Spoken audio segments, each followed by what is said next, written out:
18 years had slipped by since Clara Merriwan's world had been ripped apart in a way no one could ever prepare for. What began as a routine drop-off at the local daycare turned into a devastating mystery that would consume every breath she took thereafter. Her daughter, her bright, giggling 2-year-old, was stolen in the blink of an eye. Clara's life, once filled with purpose, crumbled. But on a seemingly ordinary morning, flipping through a glossy fashion magazine, she stumbled upon something that stopped her heart cold. The Asheville Public Library had long been Clara's sanctuary. Among its towering shelves, bound in the scent of aging paper and whisper-soft pages, she had found a semblance of peace. She moved quietly through the rows that morning, returning a copy of To Kill a Mockingbird to its shelf with the same practiced grace that came from years of routine. Her once light brown hair was now streaked with silver, and though her face bore the passage of time, her movements retained the same careful precision. At 45, Clara had grown used to the gentle rhythm of library life. The solitude, the silence, it suited her. For 20 years she had walked these floors, losing herself in the work. It was easier than remembering. Easier than feeling the ache of everything she'd lost. But as she pushed the book into place, motion near the library's main entrance caught her eye. A young woman, likely in her late 20s, wrestled with the front door while managing both the bulging shopping bag and the energetic hand of a toddler. The little girl, no more than 2, skipped beside her, blonde pigtails bouncing like golden springs. "Excuse me," the woman called out as she reached Clara's desk. "Could you direct me to the children's section?" Clara offered her a warm, practiced smile. "Just through the archway and to your left. We received new picture books yesterday, some very charming ones." "Thank you," the mother replied with a grateful nod, but the toddler had already darted toward a colorful display of bookmarks, scattering them to the floor with gleeful abandon. "Sophie, don't touch," the woman said gently, crouching down to gather the fallen bookmarks. Clara chuckled softly. "It's fine, really. They're designed to attract curious hands." The little girl looked up at Clara and smiled, a radiant, wide-eyed grin full of joy and innocence. Clara froze. That smile. It was like a ghost from the past. Her heart clenched. For a second, it was like looking into a memory. Her own Ella, smiling with that same untamed wonder. As the pair disappeared into the children's area, Clara's smile faded. Though it had been 18 years, moments like these could still unearth the sorrow buried deep in her heart. The memories came crashing back, uninvited and vivid. She had been shelving books in the basement when the daycare left 3 urgent voicemails. Her phone, silenced and buried in her purse, hadn't made a sound. By the time she checked it, it was already too late. She remembered racing to Little Acorn Daycare, expecting a simple misunderstanding. But the flashing police lights told a different story. "There must be a mistake," she'd told the officer. "I'm here to pick up my daughter, Ella Merriwan." The officer's somber expression and gentle hand on her shoulder confirmed her worst fears. Inside, she was shown grainy security footage. Maurice Pledger, a staff member Clara had trusted, leading little Ella to the gate. A quick glance over his shoulder, then he scooped her up and disappeared into a waiting vehicle. For months, the search consumed every moment of Clara's life. News segments, police interviews, missing posters, but it wasn't enough. Her marriage, already strained, couldn't survive the weight of grief. Her husband, Davi, moved out within a year, unable to cope with the endless reminders of their missing daughter. But Clara stayed in Asheville. She couldn't leave, not while Ella might still be out there. Maurice's body was found 2 weeks later, hanging from a tree in Pisgah National Forest. Authorities labeled it a suicide, likely spurred by guilt, but no sign of Ella ever surfaced. The trail went cold. Still, Clara fought.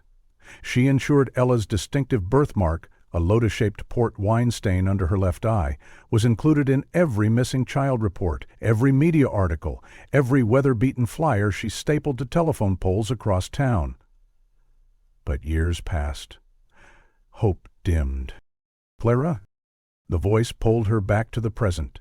It was Sarah, her longtime colleague, standing nearby with a gentle look of concern. You've been standing there a while. Are you okay? Clara blinked, clearing the haze. Just thinking. Sarah's voice softened. Why don't you take the back room? New deliveries came this morning. I'll finish up out here. Grateful, Clara nodded and made her way to the receiving area. Stacks of cardboard boxes greeted her. She retrieved a box cutter and began slicing through the tape. The ritual brought her a strange comfort. Inside were the library's magazine subscriptions, The Atlantic, National Geographic, and several glossy fashion issues. She lifted the stack to log them into the system, but her hand paused in midair. There, on the cover of Vogue, was a face that stole the air from her lungs. A young woman stared out from the glossy page. Her skin was smooth, her features refined. High cheekbones, a confident gaze. But it wasn't the face alone that struck Clara dumb. It was the mark.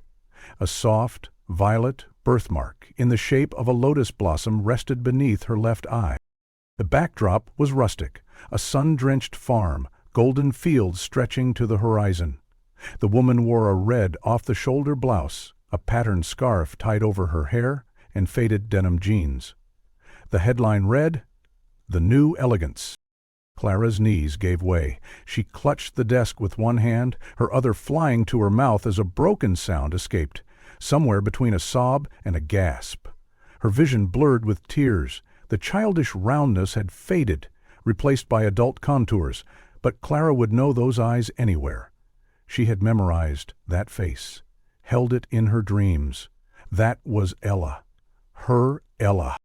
Every night for years, Clara had imagined this moment, reuniting with her daughter, seeing her again, holding her tight.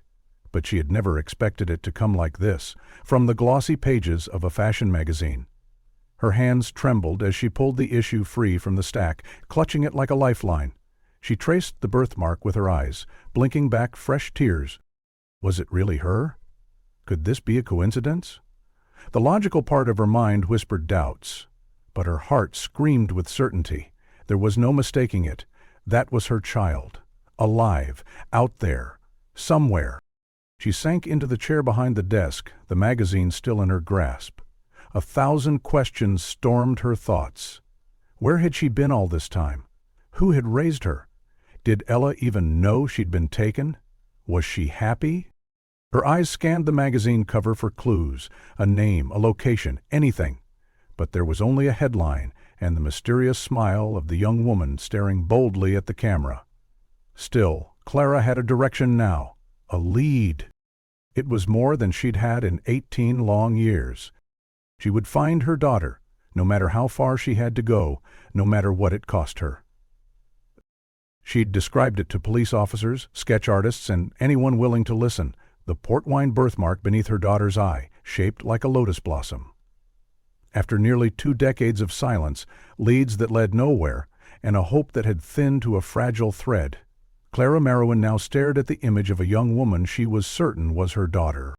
With trembling fingers, Clara opened the fashion magazine. The stiff, glossy pages crackled faintly as she flipped through them, her hands unsteady with anticipation and fear. The image on the cover had caught her attention like a lightning strike. But it was the spread inside that made her heart pound, like a trapped bird desperate to escape. She located the feature on page 32. The title read, "A Visual Ode to the Hands and Hearts That Keep America Growing." It was a full photo essay, an unusual inclusion for a high-end fashion publication. The images were raw and deeply authentic, showcasing the everyday resilience of rural farm workers. It wasn't just style, it was real life, woven with soil and sun. Then she saw her again. Another photo, this time full page. The young woman stood amid a field, turning her head just slightly toward the camera. It wasn't staged like the others. She wasn't posing. She was caught mid-action, mid-thought. The wind teased strands of her light brown hair, casting golden streaks through it. Hair that shimmered in the same exact hues Clara had seen in her own reflection for decades. And on her profile, even from that subtle angle, was the birthmark. That unmistakable precious shape. Clara's breath hitched as her eyes dropped to the caption. Emmy Wells, 20, at Cashler Farm in rural Appalachia. Emmy Wells, not Ella Maruan. But the age lined up perfectly. Ella would be 20 now. Emmy looked 20. Her posture, the nuance in her expression, even the tilt of her head. It all whispered to Clara's soul that this was her child. She kept reading. Below the photos was a brief interview. "What's your name?" the interviewer had asked. "Emmy Wells, ma'am." "That's a lovely name." "Thanks. My mama says I was born with dirt in my veins." "Why don't you wear makeup like the other girls?" "Didn't have time. Was hauling hay before you got here." "Your eyes. They're unique." The rest of the article branched into discussions on agricultural economics and environmental impacts, touching on the commitment of young farmers to reviving traditional methods. But Clara barely saw the words. They were noisy. Background. Her mind clung to one thing. That face. That mark. That presence. There was something about Emmy's gaze that struck Clara to her core. A quiet steel. A graceful resilience. It reminded her of David, her ex-husband, Ella's father, that same strength hiding behind stillness. And then Clara saw it. The detail she had been desperately hoping for. The photography credit at the end of the article. Photography by Leah Dalton. Clara looked up at the library wall clock. 2:15 p.m. Her pulse thundered. She reached into her purse and fumbled for her phone. The name she searched for was still saved in her contacts, Detective Gary Holden. He had led the investigation when Ella went missing. Though they hadn't spoken in years, Clara had never deleted his number. She pressed the call button. Straight to voicemail. "Detective Holden here. Please leave a message." But Clara didn't. She ended the call. This wasn't something to explain through a recording. She needed to look him in the eye. She needed him to see what she'd found. Clutching the magazine, she hurried toward the front desk, where Sarah was assisting an elderly patron. "Sarah, I need to go, now." Clara's voice quivered. Her wide eyes told the whole story. Sarah turned from the desk, concern knitting her brow. "What's happened?" Clara turned the magazine to reveal the cover, her white-knuckled grip betraying her panic. "I think I found her, Sarah. I think I found Ella." Sarah gasped, her hand flying to her mouth as her eyes landed on the telltale birthmark. Everyone at the library knew Clara's story. In the early days, the entire staff helped put up flyers, offered rides, and made calls. "Go," Sarah said firmly. "We've got your shift. Do you want someone to come with you?" Clara shook her head. "I have to get to the station. I need to show this to the police." She backed toward the door, her feet moving as if she feared the photo might vanish if she didn't act quickly. "Let us know what happens," Sarah called, and Clara managed a strained, hopeful smile. Others around the circulation desk had paused to watch. Marty from Reference, Diane from Circulation. They caught sight of the magazine and murmured their encouragement, some stepping forward to offer hugs, wishes of luck, and reminders to stay strong. Clara stepped into the sweltering parking lot and climbed into her aging Honda Civic. She laid the magazine gently on the passenger seat, then gripped the steering wheel tightly. She had been disappointed too many times to let hope rise without restraint. But the mark was too exact to be random, too perfectly shaped, too unmistakably her daughter's. When Clara arrived at the Asheville Police Department, she walked to the front desk and requested to speak with Detective Holden. She showed the officer on duty the magazine, explaining in urgent tones that it might hold the break they'd waited nearly 20 years for. After a few moments, she was ushered back. Detective Gary Holden looked much older than she remembered.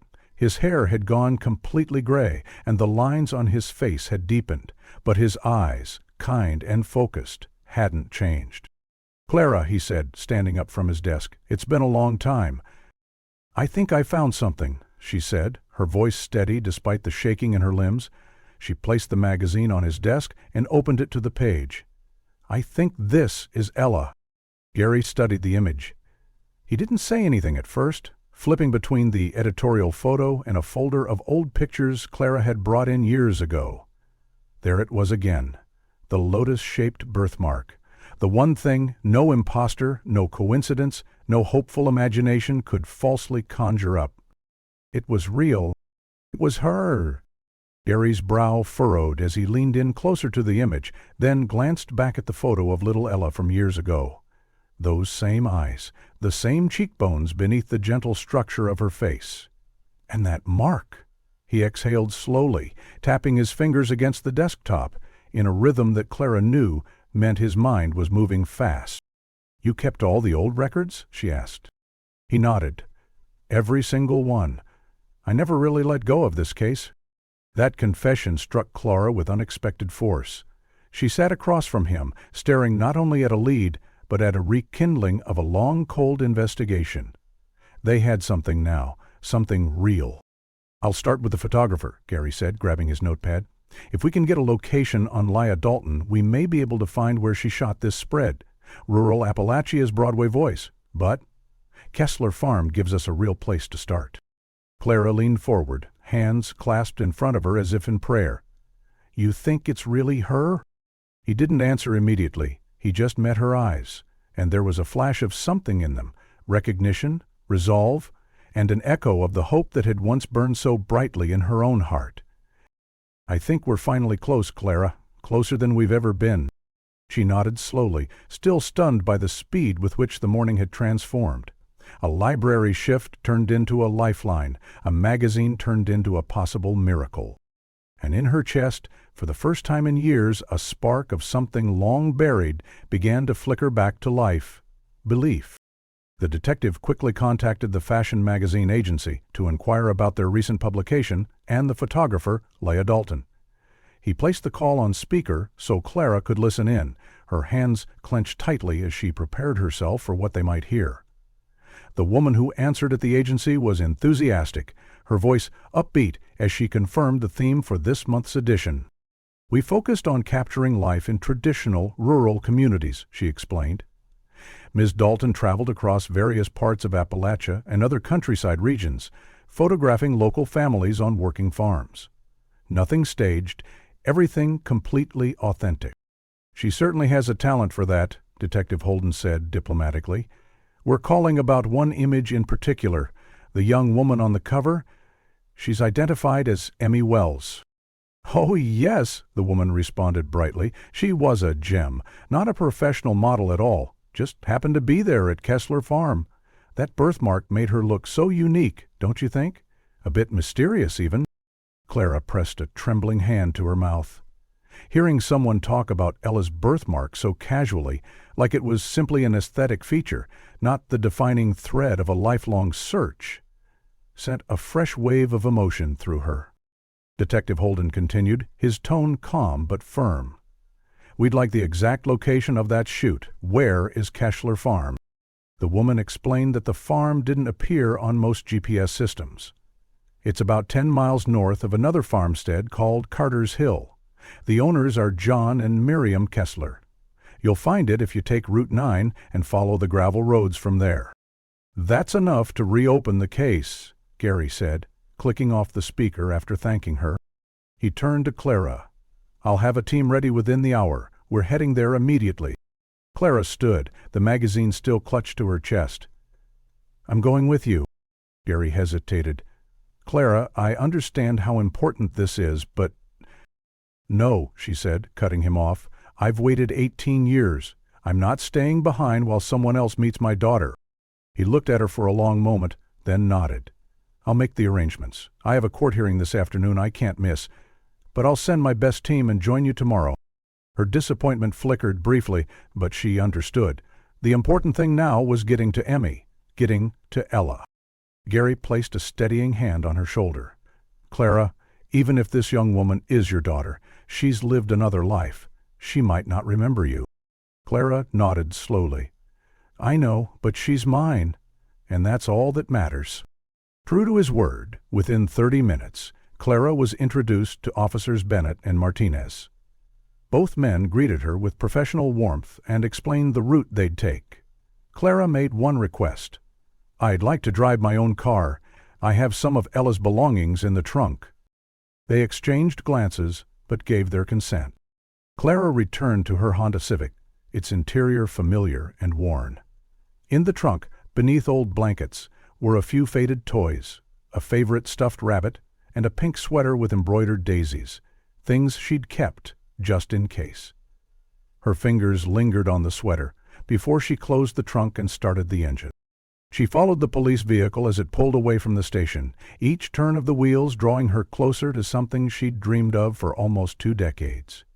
The highway stretched out before them, then narrowed into rural roads, winding between thick forests and sun-dappled hillsides. As the drive progressed, Clara gripped the wheel tightly, her heart caught in a whirlwind of emotions. Hope and terror battled inside her. What if this was it? What if it wasn't? After nearly 2 hours, the police cruiser signaled and turned onto a gravel driveway marked by an old wooden sign, Kessler Farm, SW 1962. The property unfolded before them. A large farmhouse with wide porches, red barns in pristine condition, and rows of crops that reached into the horizon. It wasn't a struggling farm, it was thriving. Clara parked behind the cruiser. As she stepped out, a couple appeared at the top of the porch stairs. The man was tall and burly, his posture confident, a man familiar with hard work. The woman beside him was small and serious, her gray-streaked hair pulled back tightly, her hands clasped before her. The officers walked ahead, badges raised. "Mr. and Mrs. Kessler?" Officer Bennett called. "Yes," the man responded. "I'm John Kessler. This is my wife, Miriam. What brings you out here?" The officers explained, carefully introducing Clara and the nature of their visit. "We're looking for a young woman, Emmy Wells, who appeared in a recent magazine shoot on your property. Mrs. Merriwan believes she may be her daughter, missing for 18 years. John and Miriam exchanged a glance, unreadable in its meaning. "You must mean the magazine folks," Miriam said. "They were here a few weeks ago, shooting for some fancy publication." "Emmy doesn't work for us permanently," John added. "She comes and goes," Miriam continued. "We met her about a year ago. She was hitchhiking near one of the county fairs. Said she was looking for farm work. We gave her a few days' wages, some food, and told her she was welcome to help during harvest season. She's been coming back every few months ever since." Clara's breath caught. "Do you know where she is now?" Miriam hesitated, eyes shifting toward her husband. "The last time we saw her was about a week ago. She said she had to leave for a little while, take care of some personal business. Didn't say where she was going." John folded his arms, his expression softening. "She's a quiet girl, keeps to herself mostly, but she's got a work ethic like I've never seen. Doesn't ask for much, but I always had a feeling something was off. Like maybe she was running from something." "Did she ever mention where she was from?" Officer Martinez asked. "No," John said slowly. "Never said. Just showed up with nothing but a backpack and that old camera she keeps around her neck. Said it used to belong to someone important." Clara's heart ached. Could that camera have been hers, or perhaps something given to her by whoever raised her? "Do you have any way of contacting her?" Officer Bennett asked. "Only when she calls us," Miriam replied. "She uses a prepaid cell. No number ever shows up. She said it was safer that way." Clara stepped forward, desperation etched into her voice. "If she calls again, can you tell her I'm looking for her? Please, just tell her." "Tell her her mother is here?" Miriam studied her, sympathy in her eyes. "Of course. If she calls, I'll let her know right away." John nodded. "She did mention possibly coming back before the end of the month. Said she wanted to help with the apple harvest." Clara nodded, a plan forming in her mind. "Then I'll wait. I'll come back if I have to, whatever it takes." "We'll stay in touch," Officer Martinez assured her. "And we'll see what else we can find." Clara thanked them all, her voice wavering. As she walked back to her car, the golden light of the setting sun bathed the fields in an amber glow. Somewhere out there, her daughter was alive. Maybe unsure of who she really was, but alive. And now Clara had something she hadn't had in years. A lead. A place. And hope. "She was just helping out that day. We rotate workers weekly from other farms in the area. Labor sharing, you know," John explained. Clara stepped forward, unable to stay silent any longer. "My daughter had a distinctive birthmark under her left eye," she said, her voice steady despite the emotions swirling inside her. She reached into her purse and pulled out a weathered photograph. Ella at age 2, smiling brightly, the violet lotus-shaped mark clearly visible. "My daughter was taken from her daycare when she was nearly 2 years old. This young woman in the photograph, she looks just like her." Miriam's expression softened, her brows furrowing with sympathy. "I'm truly sorry about your daughter, Mrs. Merowyn. I can't imagine what you've gone through." She leaned in to examine the photo more closely. "The birthmark. It is quite similar, I'll admit that, but Emmy was only here that one day, helping with the photo shoot. We haven't seen her since." "Do you know how we can find her?" Officer Bennett asked. John scratched his beard. "She came from Rowan's farm, I believe. He's the one who sends us help when we're short-staffed. It's a family arrangement.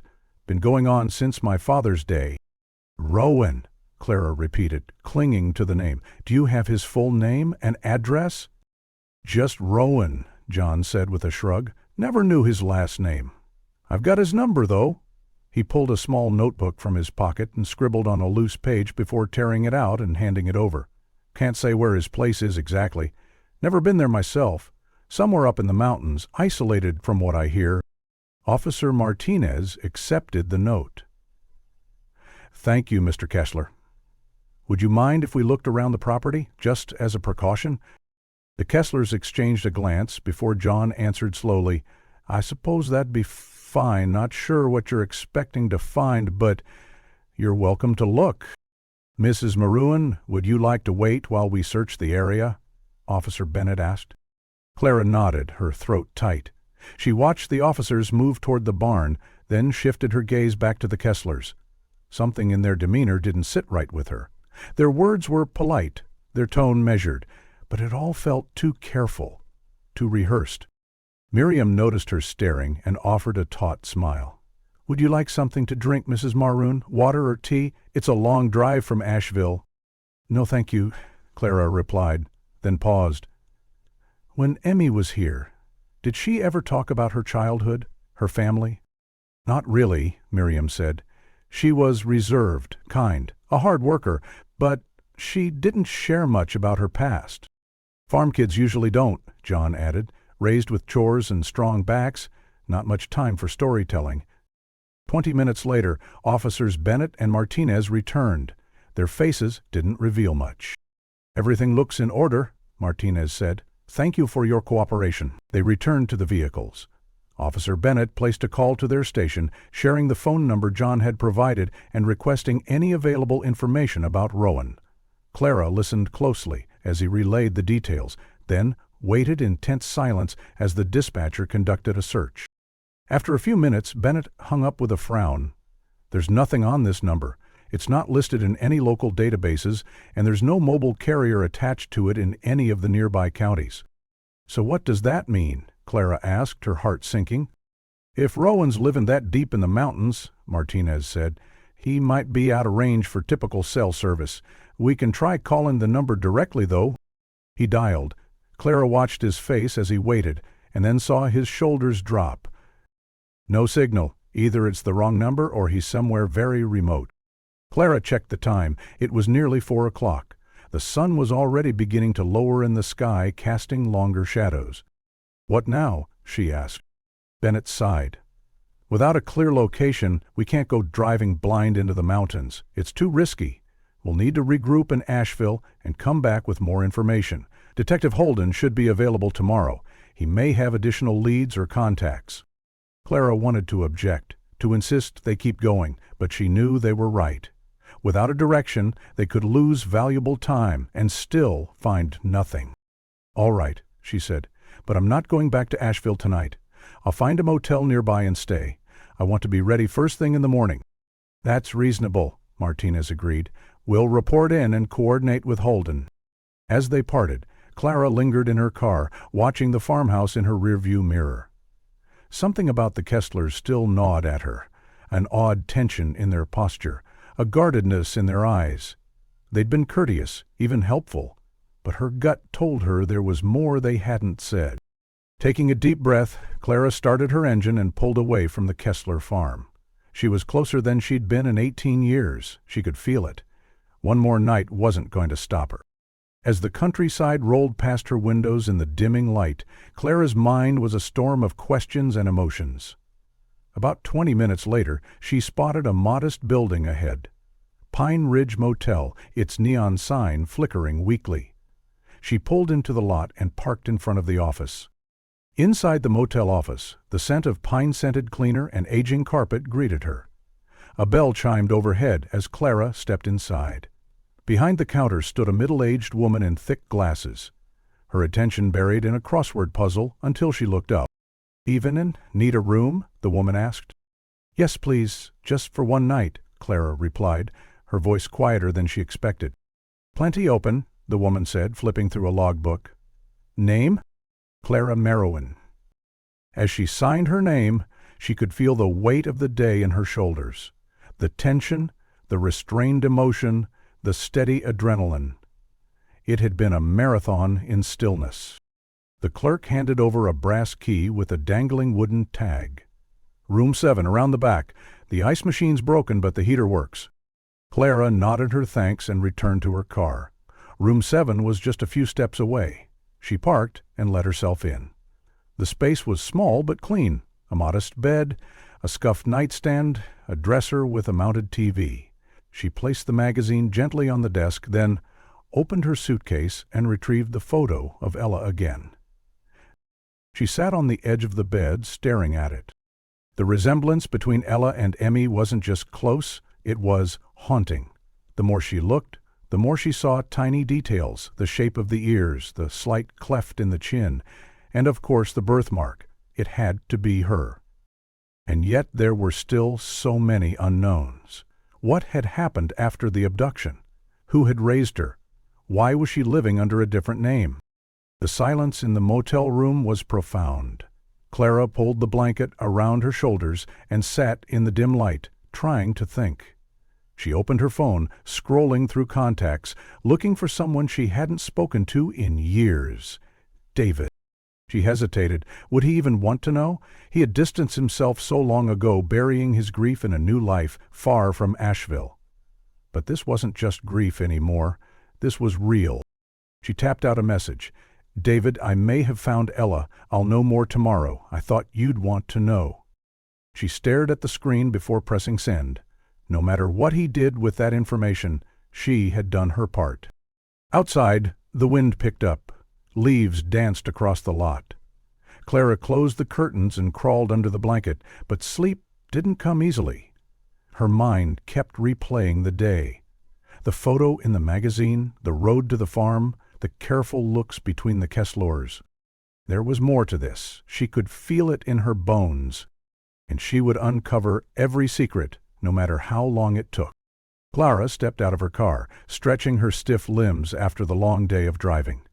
The crisp evening air was tinged with the scent of pine and distant wood smoke.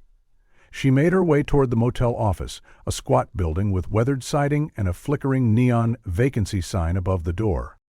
Inside, a middle-aged woman with bottle-red hair and reading glasses perched on her nose looked up from a dog-eared paperback. "Help you?" she asked, setting the book aside. "I need a room for the night," Clara said. "Just one person." $29, the woman replied, pushing a registration card across the counter. "Includes cable TV and hot water. I'm Doy, by the way. I own the place." Clara filled out the form and handed over the cash. As Doy processed the payment, Clara's eyes drifted to the bulletin board behind her. It displayed faded flyers for local attractions and services. One image in particular caught her attention.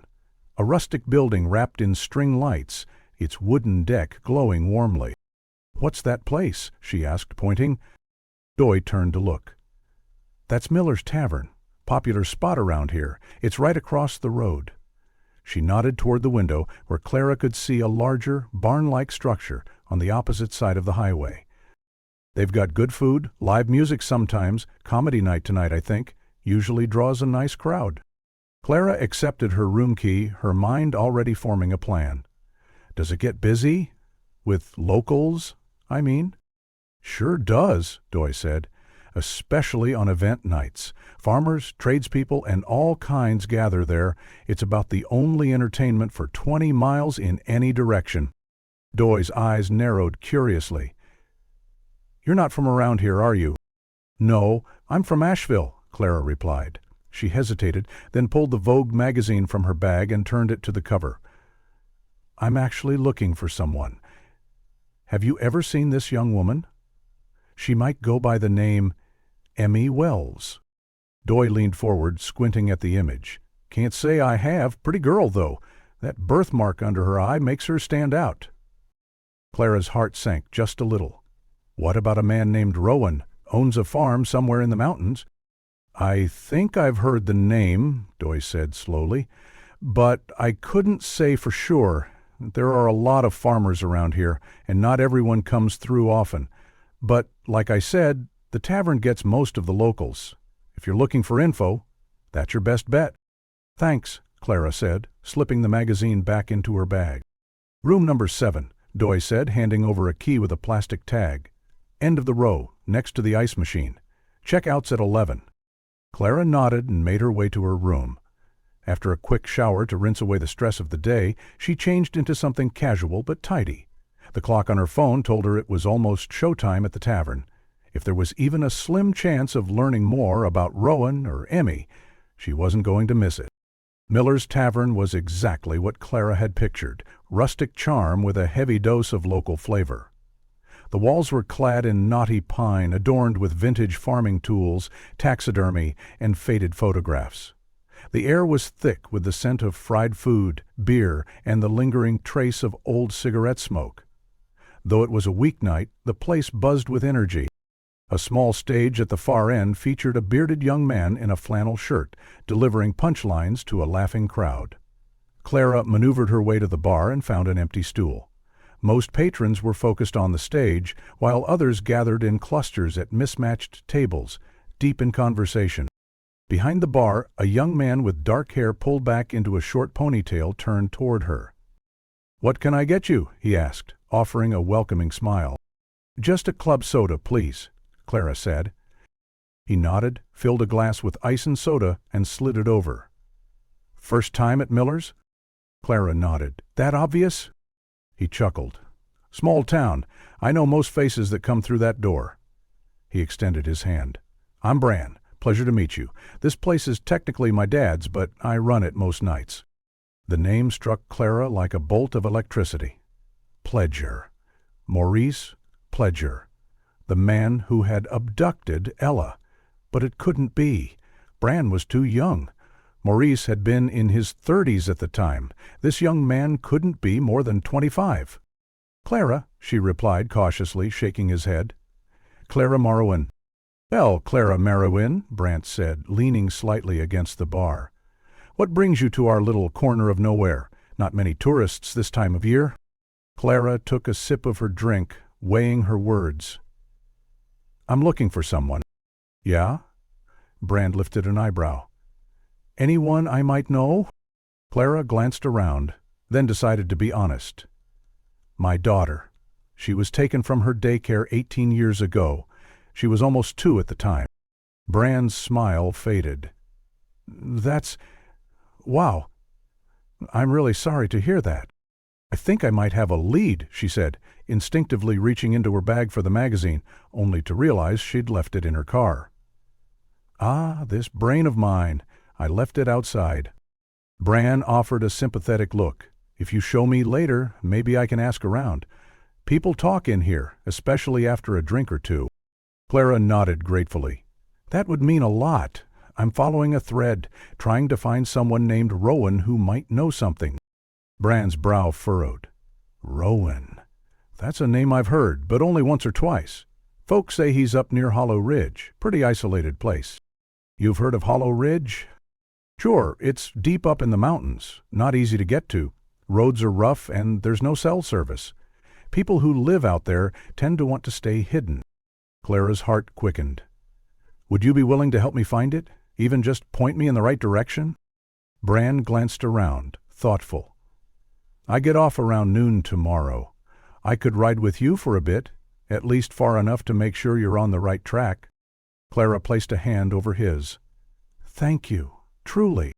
"No problem," he said, "but you be careful. Not everyone out there is looking to be found." But there was a young woman featured in a fashion magazine. "With my daughter's distinctive birthmark," Clara said, her voice calm but urgent. "The photo was taken at a farm not far from here." "The Kessler farm?" Brand straightened slightly, his relaxed posture tightening just a bit. "The Kesslers? They don't come in here much," he said, frowning. "Keep to themselves, mostly." "The woman in the photo was named Emmy Wells," Clara continued, watching him closely. "The Kesslers said she was a day worker." As she spoke, Clara noticed a subtle shift in Brand's expression. A flicker of recognition, perhaps, or something deeper. His jaw tensed, and there was a noticeable pause before he said, almost absently, "My mother worked at a daycare center." His tone had dropped to a quieter, more introspective register. Clara's pulse quickened. "Oh?" she said gently. "Where was that?" "Asheville," Brand replied. "But she died when I was young. My dad raised me after that." He gestured vaguely to the tavern. "Built this place up from nothing." A chill ran down Clara's spine. The overlap was almost too exact to ignore. "Your mother," she began slowly, carefully. "What was her name?" "Maurice," he said. "Maurice Pledger." The name hit Clara like a punch to the chest. Her breath caught. Maurice Pledger, the daycare worker who'd taken Ella, the woman whose body had been found hanging in Pisgah National Forest 2 weeks after the abduction. It was too much to be a coincidence. Clara struggled to keep her expression neutral, though her mind was racing. The police had said Maurice died by suicide, likely guilt-ridden after selling Ella, but they never found the girl. "Is everything okay?" Brand asked, noticing the shift in her demeanor. "You look like you've seen a ghost." Clara forced a weak smile. "I'm fine," she replied. "Just tired from the drive." She looked around the bar, trying to center herself, when something caught her eye. A framed photograph partially obscured behind the liquor bottles on a high shelf. The woman's face, unmistakably familiar, even in a casual snapshot. "Actually," Clara said slowly, "I'm not fine." She turned back to Brand and took a deep breath. "Brand, I need to tell you something," she said, her voice steady now. "Your mother, I know who she was." Brand frowned, confused. "What do you mean?" "Recognized her in that photo," Clara said, pulling up an old news article on her phone, Maurice's image clearly visible. "I've seen her face hundreds of times. She was the daycare worker who took my daughter." Brand's face drained of color. He looked from the phone to Clara, then back again. "No," he whispered, shaking his head. "That can't be right. My mom, she was a good person. Dad always said." "The security cameras at Little Acorn's daycare caught her," Clara interrupted, her voice gaining strength. "She led my daughter to a waiting car. 2 weeks later, they found her body. The police said it was suicide. They believed she was consumed by guilt after what she'd done." Brand braced himself against the bar, his hands gripping the edge. "This can't be happening," he muttered. Then, louder, "Are you sure?" "I'm certain," Clara replied. "I'm sorry, Brand." He ran a hand over his face, then abruptly turned and called over his shoulder, "Jake, cover for me."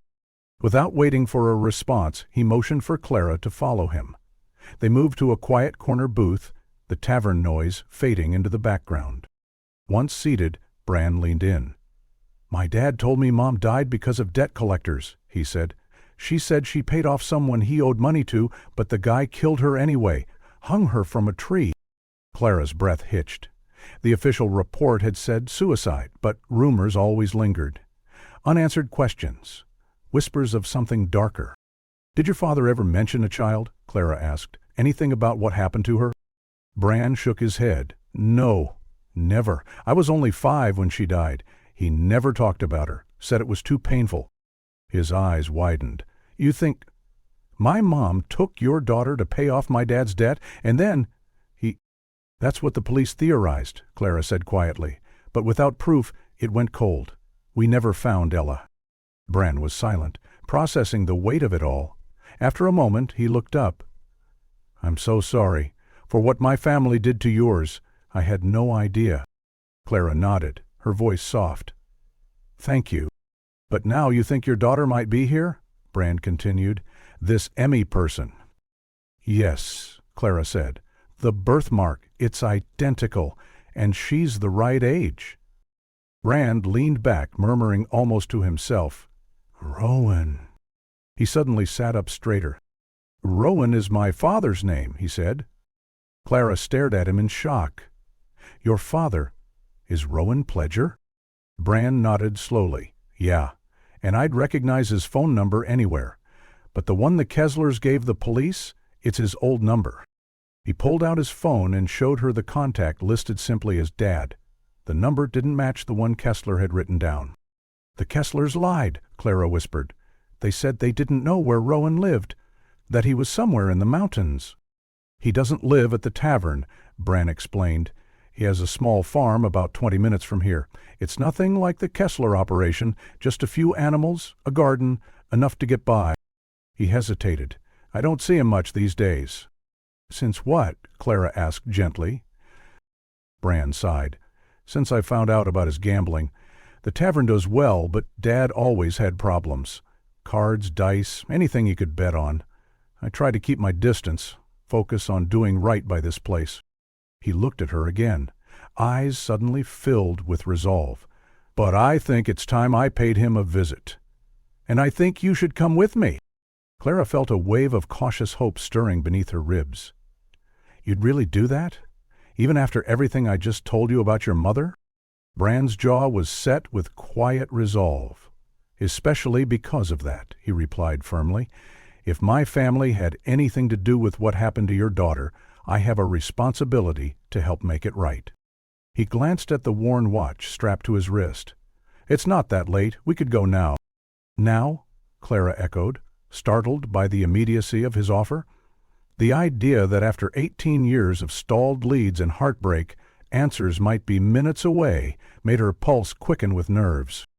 Bran nodded. Jake can handle the bar the rest of the night, he said with a meaningful look. Unless you'd rather wait until morning, get the police involved first? Clara considered it briefly. The safer path would be to involve authorities, to plan, to organize, but her heart wouldn't allow more delays. No, she said, shaking her head. I've waited 18 years. I don't want to wait another minute. Bran stood, shoulders squared with determination. I'll tell Jake I'm heading out. Meet me in the back. My truck's parked near the alley. I'll follow in my own car, Clara interjected. I've got some things with me, photos, little belongings of Ella's, just in case. With a silent nod of agreement, Bran turned to speak with his coworker while Clara finished the last of her drink. Her hands trembled slightly as she set the glass down. Was she finally standing on the edge of the truth? If so, what would she find? Would Ella? If this woman truly was Ella, even remember her? Outside, the night had settled fully over the countryside. 1,000 stars twinkled above the dark, endless hills. Clara followed Bran's pickup along winding roads, her sedan bouncing over uneven stretches, headlights casting flickering shadows across thickets of trees and low stone fences. In a brief straightaway, she quickly typed a text to Detective Holden, sharing her live location and a brief message. Following a strong lead, maybe nearing Ella. Will update soon. The signal flickered in and out, but she prayed it would go through. Her mind churned with everything Bran had revealed. If Rowan Pledger was Maurice's husband, if he had somehow taken Ella after Maurice's death, the implications were both terrifying and surreal. John Kessler had said Rowan lived in the mountains, but Bran's directions led them through gentle farmland. Someone had lied. The question was why. After about 20 minutes, Bran's truck slowed and turned down a narrow, unpaved road. A rusted mailbox leaned precariously at its entrance. Clara followed, her wheels crunching the dirt and gravel, her grip tightening on the steering wheel. Ahead, a pair of headlights flared to life. A sedan was pulling out of a nearby driveway. An older model, its paint dulled with age. Bran's truck paused as the car passed, then pulled a slow U-turn and began following. Clara stayed close behind, her heart racing. Was this Rowan? The roads narrowed as they moved deeper into wooded terrain. Clara drove cautiously, her car not built for this rough landscape, but Bran pressed on, his taillights weaving through the darkness. After 10 minutes, the car ahead slowed and turned into a clearing, and Bran followed. Clara did the same. The clearing held a modest farmhouse, its paint faded but tidy, with 2 outbuildings flanking it. A small vegetable garden stood at one end, and a fenced pasture with a handful of goats occupied the other. The sedan had stopped near the house, its driver's door ajar. Bran pulled up beside it. Clara parked a short distance away, her headlights revealing the man stepping out of the driver's seat. Rowan Pledger. He was tall, with a thick frame and graying hair that matched Bran's dark features. His face was lined with age and worry, but his posture carried the authority of someone used to being in control. "Bran," he called out, confusion creasing his brow, "what are you doing here? And who's this?" Bran approached, his stance tense. "This is Clara Merrin," he said, gesturing to her. "She came into the tavern tonight. She's looking for her daughter, a daughter who was kidnapped 18 years ago by Mom." Rowan's face twitched, recognition, then denial. "That's nonsense," he said gruffly. "Your mother never kidnapped anyone." "She did, Dad," Bran replied. His voice didn't rise, but there was pain behind it. "Clara has evidence, security footage, witnesses. They found Mom's body 2 weeks after the abduction. The police always suspected she gave the child to someone." Rowan's eyes moved from his son to Clara. "Is this why you're here?" he asked her, voice rough with suspicion. "To dig up ghosts in the middle of the night?" "I'm here to find my daughter," Clara said calmly but firmly. "The Kesslers gave me your number. They said a man named Rowan helped them find day workers. I've been trying to contact you for days. Your old number didn't work. Your son told me where to find you." At the mention of the Kesslers, something in Rowan shifted. His shoulders squared, jaw tightening. "Oh, those rich fools," he muttered, "always acting like they're better than everyone else."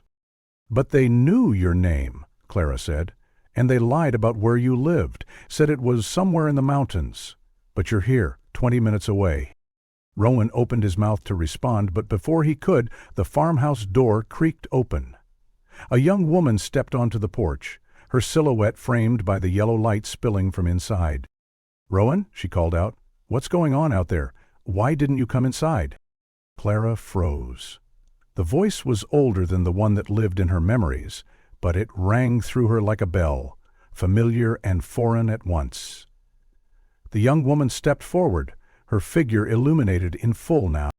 She had light brown hair pulled back in a ponytail and a lean frame shaped by outdoor labor.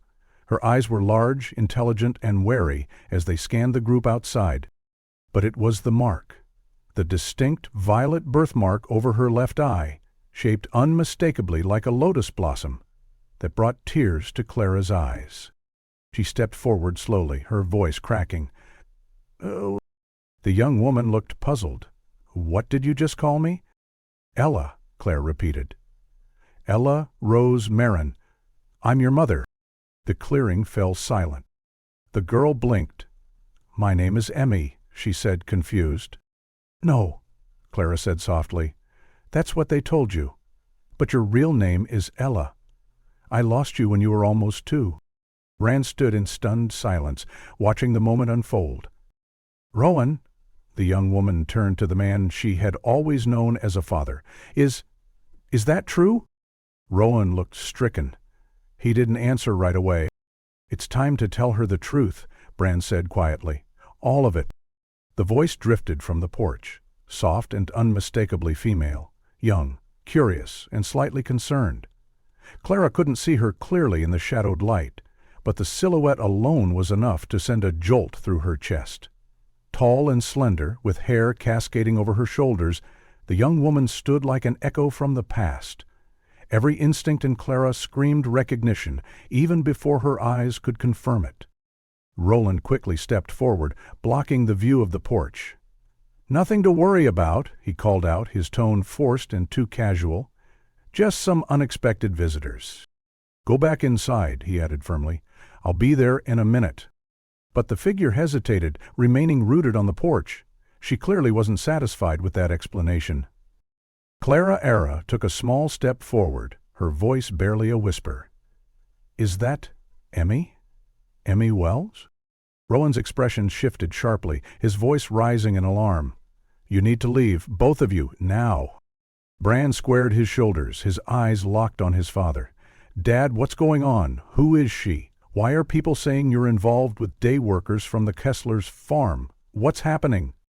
The standoff might have continued, but the young woman made her choice. She stepped down from the porch, descending each creaky step with quiet resolve. As she came closer, the porch light and vehicle headlights combined to cast a warm, golden hue over her features. "What's happening?" she asked, glancing between the three adults with genuine confusion. Her voice was calm, but her posture was tense, every muscle in her frame taut with uncertainty. That's when Clara saw it. Really saw it. There, just beneath the young woman's left eye, bloomed a violet-hued birthmark in the exact shape of a lotus blossom. Clara Era's knees buckled slightly. "Oh my God," she breathed, a trembling hand rising to her mouth. Her heart thundered in her chest. The world around her narrowed to a single point, the face of a young woman who could only be her daughter. The young woman, Emmy, looked at Clara with wary curiosity. "Who are you?" Clara Era took one hesitant step forward. Every cell in her body screamed to embrace this girl, but she held back, sensing Emmy's guarded energy. "My name is Claire Carol Marin," she said, her voice barely above a whisper. "I believe you might be my daughter." Emmy's expression twisted with disbelief. "That's not possible," she said slowly. "My parents are John and Miriam Kessler." Before Clara could respond, Rowan stepped between them again. His expression was tight with tension. "This woman has no proof of anything. She's making wild accusations." Bran stepped closer, studying Emmy's face. "The birthmark," he murmured. "It's exactly as Clara described." Startled, Emmy touched the mark, her fingers grazing it gently. "What about it?" Clara Era slowly opened her purse and withdrew her phone. Her hands shook as she navigated to an old album of photographs. She turned the screen toward Emmy. "This is my daughter Ella," she said softly. "She was taken from her daycare just before her second birthday. That was 18 years ago." Emmy hesitated, then looked at the screen. Her breath caught. A series of images showed a toddler with warm brown eyes and the same unmistakable birthmark. "This doesn't make sense," she whispered.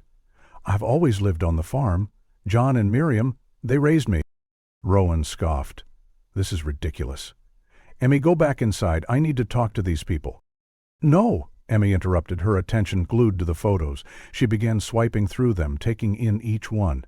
"If what she's saying is true, then John and Miriam lied to me?" "May I told me you were just a day worker," Clara gently, "that you were only there for a shoot. They said they barely knew you." Emmy's head snapped up, her eyes blazing. "What? That's a lie. They're the only family I've ever known." Rowan cursed under his breath. Those damn Kesslers. They should have kept their mouths shut. Bran turned to his father, his face tight with fury. "Dad, what the hell is going on?" Rowan looked between the three faces, staring him down. His shoulders slumped. "Look," he began slowly. "It's complicated." "Uncomplicate it," Bran snapped. Rowan exhaled, rubbing his temples. "The Kesslers. They asked me to keep Emmy here for a few weeks. They said someone dangerous was looking for her. It wasn't safe for her at the farm, that they couldn't protect her." "Dangerous?" Emmy echoed. "What are you talking about? Our farm is one of the safest places I've ever known." "That's what they told me," Rowan said defensively. "They mentioned debts. Someone said they wanted to take you away. They were scared." Bran shook his head. "And you believed them? After everything that happened with Mom?" At that, Emmy's brow furrowed. "What about your mom?" Clara Era stepped forward cautiously. "Bran's mother, Morris Pledger, worked at Little Acorn Daycare in Asheville. She's the one who took my daughter." "Who took you?" Emmy's face paled. She leaned against the railing, her breath quick and shallow. "But I don't remember." "You wouldn't," Clara Cara said gently. "You were only 2 years old. You were too young to remember." "But why?" Emmy's voice cracked. "Why would someone take me?" Bran spoke softly, his voice filled with grief and guilt. "My dad. He had gambling debts. The police believe my mom took Ella to pay them off, but then those same people, they killed her. They made it look like suicide." The words hit Emmy like a physical blow. "If I'm really Ella, then how did I end up with the Kesslers?" Rowan sighed, the confession breaking through the last of his defenses. John and Miriam always wanted children, but they couldn't have any. They tried adopting, but John's criminal record got in the way. So, they found another way. "It's the only place we can talk." "Yes," Webb said. "Pike hunt?" Rowan looked at the ground. "Yes." "From the same people who killed Maurice. They weren't just debt collectors. They dealt in other things. They had connections. They offered the Kesslers a child, no questions asked." Emmy wrapped her arms around herself, as if shielding her body from the cold. But it wasn't the breeze that made her tremble. It was the crushing weight of a lifetime unraveling. "So everything I've ever known was a lie." "This is insane," Emmy said, her voice rising with a mix of fury and disbelief. "Everyone is lying about everything. My whole life, none of it's real." Before anyone could respond, the distant wail of sirens pierced the night, growing louder by the second. The eerie flashes of red and blue light began to flicker against the trees beyond the clearing. "Someone called the police," Rowan muttered, panic beginning to creep into his voice. His eyes darted toward the road, then to Emmy. "If the Kesslers knew about this, or if the people they bought you from suspect the police are getting involved, they'll send someone after me." "No more running," Emmy said, standing tall despite the trembling in her limbs. Her voice rang out with a sudden strength that surprised even Clara. "No more lies, no more hiding." She reached into her pocket and held up her phone, the screen still glowing. "I called them. I heard the arguing outside, and I knew something was wrong. I want answers. I want the truth, all of it, and I'm not afraid to face it anymore." The sound of gravel crunching under tires signaled the arrival of the police cruisers. 2 vehicles rolled into the clearing, their headlights washing over the group like a floodlight. Officers stepped out with cautious precision, their hands near their holsters, eyes scanning the scene. Clara Era recognized some of the officers from earlier that day, though Officers Bennett and Martinez weren't among them. "What's going on here?" one officer asked firmly, stepping forward. His voice was calm, but edged with readiness. Emmy took a deep breath and stepped forward. "I called you. My name is Emmy Wells. Or at least, that's what I've always believed. This woman," she pointed to Clara, "says I'm her daughter, that I was kidnapped 18 years ago." The officer's brows rose, his posture stiffening. "You're the missing child from Asheville? The one with the birthmark?" Emmy nodded slowly, almost mechanically, her fingers brushing the birthmark beneath her left eye. Another officer radioed in, his voice clipped. "We've located the individual possibly matching the description of long-term missing juvenile Ella Marin. Distinctive port wine stain, left side of face. Female, early 20s. The senior officer's tone shifted to one of procedural urgency. "We'll need all of you to come to the station to sort this out." Clara Era stepped forward urgently. "You need to question the Kesslers. They're the ones who raised her. They said she was a day worker, lied to everyone. They knew something. They had to." The officer nodded, his expression turning grim. "We'll dispatch units to bring them in for questioning. We're going to secure this entire property as a potential crime scene." Soon, Clara, Emmy, Bran, and Rowan were separated and guided into different vehicles. As Clara climbed into the back of one cruiser, she turned and caught Emmy's gaze through a rear window. Their eyes met for a long moment. Uncertainty, longing, and the faintest spark of recognition passing between them. The police station was quiet and clinical, its sterile interior a sharp contrast to the raw emotional chaos that had just unfolded. Clara was led to a small interview room with gray walls, a camera in the corner, and a single table surrounded by metal chairs. "Detective Gary Holden is on his way," an officer told her, placing a water bottle in front of her. "He's about an hour out. In the meantime, we'd like to take your statement." Clara Era nodded and began to recount everything: the magazine, the photograph, the birthmark. Her voice quavered when she described the first time she saw Emmy's face on that glossy cover, the shock, the overwhelming sense of recognition. She spoke of the Kesslers, of Bran Pledger, and the journey that led her to Rowan's farm. The officer listened intently, jotting down notes but mostly letting Clara Era speak. When she was done, he offered her a brief, respectful nod before exiting the room. The silence that followed was unbearable. The wall clock ticked methodically, each passing minute amplifying the storm of emotion inside her. After nearly an hour, the door opened again. This time, a different officer entered. His demeanor was more formal, his expression unreadable.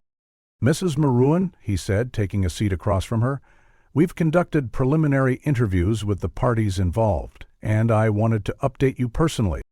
Clara Era's hands clenched in her lap. "We believe there is credible evidence to support that Emmy Wells is indeed your daughter, Ella Marin." Her breath caught. "You're sure?" He nodded.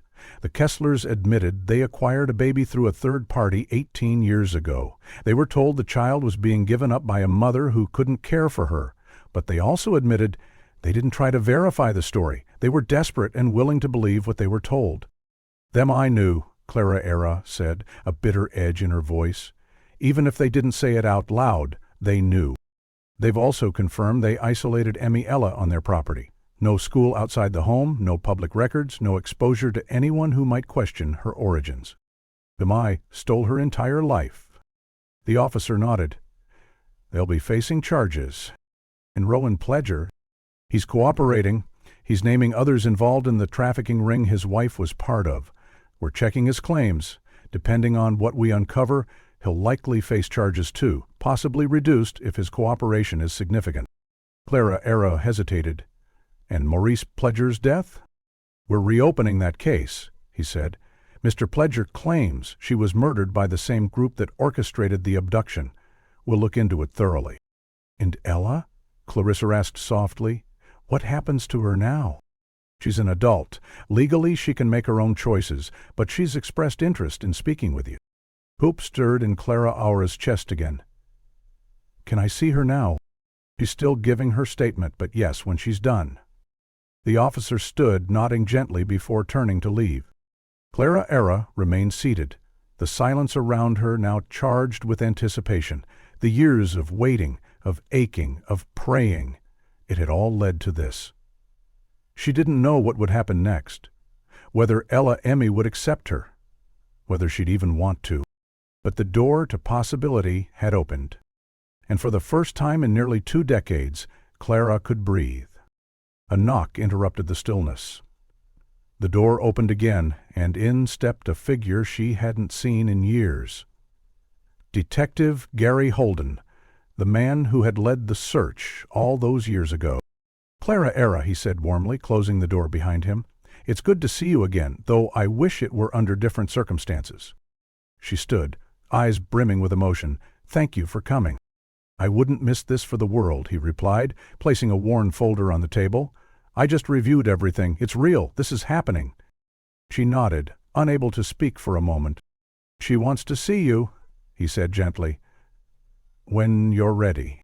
"I've been ready for 18 years." "Then let's bring her in."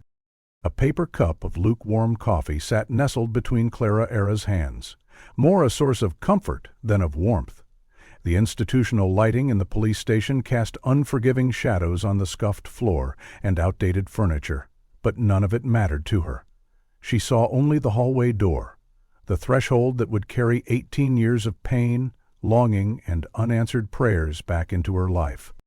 When the door finally creaked open, Clara felt her breath hitch in her chest. Emmy? No. Ella stood there, her form illuminated by the dim hallway light.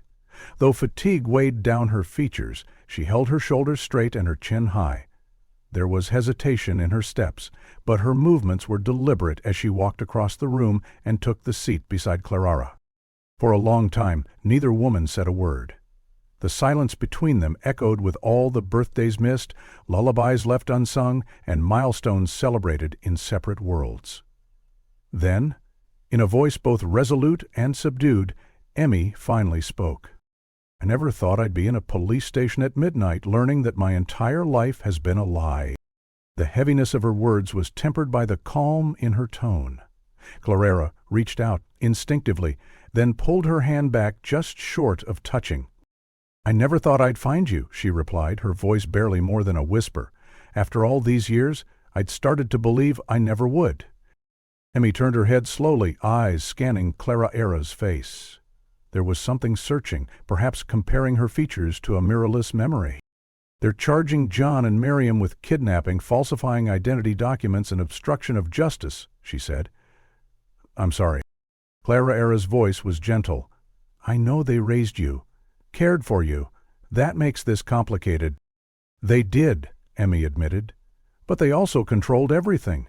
Who I saw, where I went. They said it was to protect me, that the world was dangerous." Her voice cracked into something bitter. "Now I know what they were protecting, was themselves." Clara hesitated, then asked the question that had haunted her. "How did you end up in that magazine, if they were trying so hard to keep you hidden?" Emmy exhaled slowly. "It was an accident. The photographer Leah got lost. She was shooting the neighboring farm and wandered onto ours. I was hauling feed when she saw me, said my birthmark made me striking. Her words, not mine. She took a few shots. I didn't think much of it. The Kesslers were furious when the issue came out, but by then it was too late." Clara smiled softly. "I'm glad she got lost. That photo, it was the only clue in nearly 2 decades. Your birthmark, I knew the moment I saw it." Emmy touched her cheek subconsciously, fingers brushing over the lotus-shaped violet mark. "The Kesslers always made me feel like it was something to hide." "It's beautiful," Clara said. "Your father called it your lotus mark. He said it meant you were one of a killed." "My father, is he alive?" Clara nodded. "David is alive. After you were taken, it was too much for us. We divorced a few years later. He remarried and moved to Colorado. We haven't spoken in a long time, but I know he'd want to meet you." Emmy absorbed this, blinking slowly. "All my life, I felt like I didn't fit, like something was off, and no one could explain it. I thought maybe I was just odd." "You're not odd. You're extraordinary," Clara said. "And you are so much like him. The quiet determination in your eyes. It's his. And your strength? That's something you've built yourself." "I have questions," Emmy said, her voice tightening. 1,000 of them. About who I am. Who was I?" "I'll answer everything I can," Clara said with certainty. "We have time now." The hallway door opened again and a detective stepped in. He looked exhausted but satisfied. "The Kesslers are being processed," he said. "Rowan Pledger is cooperating. His testimony could help dismantle a trafficking ring that's been running across the Southeast for decades." "What will happen to him?" Emmy asked, her eyes shadowed. "He'll be charged," the detective answered, "but he's giving us valuable intelligence. That cooperation could reduce his sentence." Just then the door opened once more. Bran entered, his face solemn. "They cleared me," he said.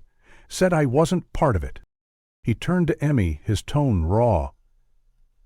"I'm sorry for everything, for what my family did."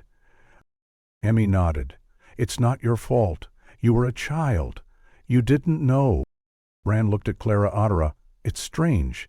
If I hadn't been behind the bar tonight, if you hadn't asked about the magazine, maybe none of this would have come together." "Maybe it wasn't just a coincidence," Clara said softly. "Maybe fate has a way of revealing truth when it's ready." The detective cleared his throat. "We'll need you both to return tomorrow for formal statements, but for tonight, you're free to go." He turned to Emmy. "Do you have somewhere safe to stay?" Emmy hesitated, then looked to Clara. "I don't want to go back to the farm. Not now." "You can stay with me," Clara said. "The motel has extra rooms, or we can share." A faint, grateful smile appeared on Emmy's lips. "I'd like that." As they gathered their things, officers escorted John and Miriam Kessler through the waiting area. Emmy froze, watching the only parent she had ever known being led away in handcuffs. The regret on their faces was palpable, but it was too late for apologies, too late for do-overs. Rand stepped closer, his voice low. It's wild, isn't it? How one secret shaped everything about our lives. Emmy nodded slowly. But we get to shape the future, and I think it starts tonight. It until today. In that moment, something subtle but powerful shifted in Emmy's expression.